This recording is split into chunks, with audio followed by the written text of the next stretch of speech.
కాళేశ్వరంలోని గోదావరి త్రివేణి సంగమంలో సరస్వతి అంత్య పుష్కరాలు ప్రారంభమయ్యాయి. తెల్లవారుజామున 5:43 కంచి కామకోటి పీఠాధిపతి జగద్గురు శ్రీ శంకర విజయేంద్ర సరస్వతి పుష్కర స్నానం చేసి అంత్య పుష్కరాలకు శ్రీకారం చుట్టారు. ఆ తర్వాత మంత్రులు కొండా సురేఖ, శ్రీధర్ బాబు పుణ్యస్నానాలు ఆచరించారు. పుష్కరాల తొలి రోజు భక్తులు భారీగా కాళేశ్వరానికి తరలివచ్చారు. ఆలయ ప్రాంగణం మొత్తం భక్తులతో కిక్కిరిసిపోయింది. హరహర మహాదేవ నినాదాలతో కాళేశ్వరం మార్మోగుతోంది. జూన్ 1 వరకు 12 రోజుల పాటు అంత్య పుష్కరాలు కొనసాగనున్నాయి. పుష్కరాల వేళ ప్రతిరోజు ఉదయం హోమాలు, సాయంత్రం సాంస్కృతిక కార్యక్రమాలు నిర్వహించనున్నారు. ప్రతిరోజు ఒక ప్రముఖ పీఠం స్వామీజీ నదిలో పుణ్యస్నానం ఆచరించనున్నారు.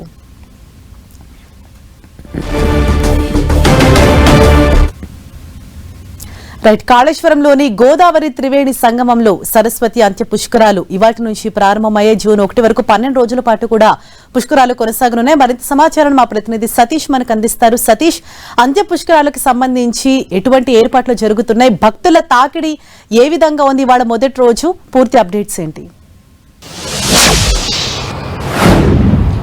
గతేడాది ఆది పుష్కరాలు నిర్వహించినటువంటి నేపథ్యంలో ఈసారి అంత్య పుష్కరాలకు భారీగా ఏర్పాట్లు చేయడం జరిగింది. త్రివేణి సంగం గోదావరి ప్రాణహిత నదుల ప్రవాహమైనటువంటి త్రివేణి సంగంలో అంతర్వాహిగా సరస్వతి నది ప్రవాహం కొనసాగుతుంది. గతేడాది మే 15 నుంచి 26 వరకు ఆది పుష్కరాలను ఘనంగా నిర్వహించిన నేపథ్యంలో ఈ రోజు నుంచి జూన్ 1 వరకు అంత్య పుష్కరాల నిర్వహణకు పెద్ద ఎత్తున ఏర్పాటు చేయడం జరిగింది. మొత్తానికైతే కాళేశ్వరం ప్రాంతం అంతా కూడా శివనామ స్మరణతో మారుమవుతుంది. పెద్ద ఎత్తున భక్తుల తాకిడి కూడా పెరుగుతున్న నేపథ్యంలో ఈ రోజు ఉదయం 5:40 కంచి కామకోటి పీఠాధిపతి శ్రీ శంకర విజయేంద్ర సరస్వతి ఈరోజు నదీ స్నానాన్ని ఆచరించిన తర్వాత సరస్వతి పుష్కరాలను ప్రారంభించడం జరిగింది. పెద్ద ఎత్తున భక్తులంతా కూడా వచ్చి నదీ స్నానం ఆచరించిన తర్వాత ఇటు కాళేశ్వర ముక్తీశ్వర స్వామిని దర్శించుకోవడం జరుగుతుంది. దాదాపు 30 కోట్ల రూపాయలతో ఈ సరస్వతి అంత్య పుష్కరాలకు ఏర్పాటు చేశారు. ప్రత్యేకంగా భక్తులకు బస్సు సౌకర్యాలను కూడా కల్పించడం జరిగింది. అక్కడికి వచ్చినటువంటి భక్తులకు ఎటువంటి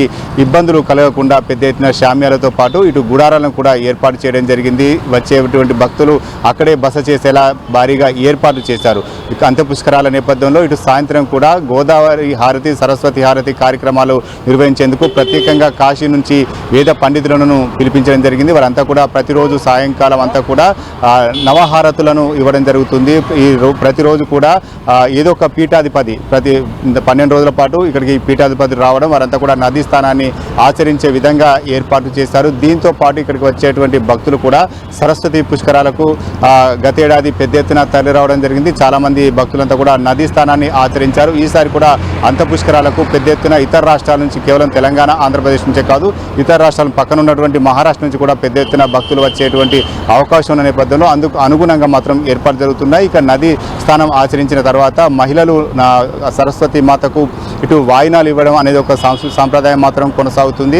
చీరే సారెతో పాటు పసుపు కుంకుమలతో నదీ మాతకు ఇటు హారతి వాయినాలు ఇవ్వడం పెద్ద ఎత్తున జరుగుతుంది. దీంతో పాటు నదీ స్థానాన్ని ఆచరించినటువంటి భక్తులంతా కూడా స్వామివారిని దర్శించుకునే విధంగా ఏర్పాటు చేశారు. ప్రస్తుతం అయితే ఈరోజు మొదటి రోజు కాబట్టి చాలామంది భక్తులంతా కూడా ఇటు సరస్వతి నదిలో నదీ స్థానాన్ని ఆచరించి అంత్య పుష్కరాల్లో పాల్గొనేందుకు పెద్ద ఎత్తున భక్తులు మాత్రం రావడం జరుగుతుంది. మొత్తానికైతే సరస్వతి పుష్కరాల నేపథ్యంలో ఇటు పోలీసులు కూడా భారీగా బందోబస్తు ఏర్పాటు చేశారు. ట్రాఫిక్ కూడా ఆంక్షలు మాత్రం కొనసాగుతున్నాయి. ఇటు హైదరాబాద్ నుంచి వచ్చేటువంటి, వరంగల్ నుంచి వచ్చేటువంటి వాహనాలన్నీ కూడా మళ్లించడం జరుగుతుంది. ఇటు చెన్నూరు, మహారాష్ట్ర నుంచేటువంటి వాహనాలను కూడా మళ్లించారు. ట్రాఫిక్ ఇబ్బంది కలగకుండా పూర్తి స్థాయిలో ఏర్పాట్లు మాత్రం చేస్తున్నారు. నది అంత్య పుష్కరాలను ఘనంగా నిర్వహించేలా రోజు నదీ హారతి ఇచ్చే విధంగా పెద్ద ఎత్తున ఏర్పాటు చేశారు. అక్కడ భారీ సెట్టింగ్లు కూడా ఏర్పాటు చేయడం జరిగింది. పూర్తిగా ఆధ్యాత్మిక వాతావరణం నెలకొల్పే విధంగా ఇటు ప్రభుత్వం చర్యలు తీసుకుంది. పూర్తిగా భారీ నిర్మాణాలను సెట్టింగ్స్ కూడా ఏర్పాటు చేశారు. మొత్తానికైతే అంత్య పుష్కరాలను ఘనంగా నిర్వహిస్తున్నారు. ఘనంగా నిర్వహించేందుకు ఇటు ప్రభుత్వం పెద్ద ఎత్తున నిధులు కేటాయించడం జరిగింది. మొత్తానికైతే ఇటు అంత్య పుష్కరాల నేపథ్యంలో సరస్వతి నది స్నానం ఆచరించిన భక్తులంతా కూడా తమ ఇష్టదైవమైనటువంటి కాళేశ్వర ముక్తీశ్వర స్వామిని దర్శించేందుకు బారులు తిరుగుతున్నారు. కేవలం సామాన్య భక్తులు దర్శించుకునేందుకు వారికి ఎటువంటి ఇబ్బందులు కలగకుండా ఇటు ఆలయ అధికారులు కూడా ఏర్పాటు చేశారు. Thank you Satish.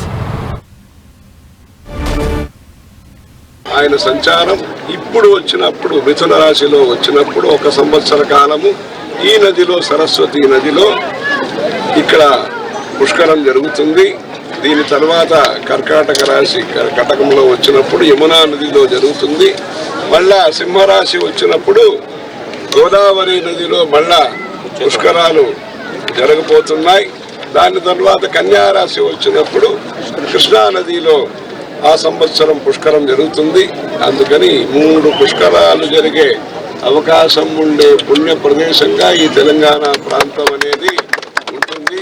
గోదావరి, కృష్ణ, సరస్వతి, ప్రాణహితాలో ఇదివరకే చేశారు. ఇంకా 4 పుష్కరాలు జరుగుతాయి ఈ ప్రదేశంలో.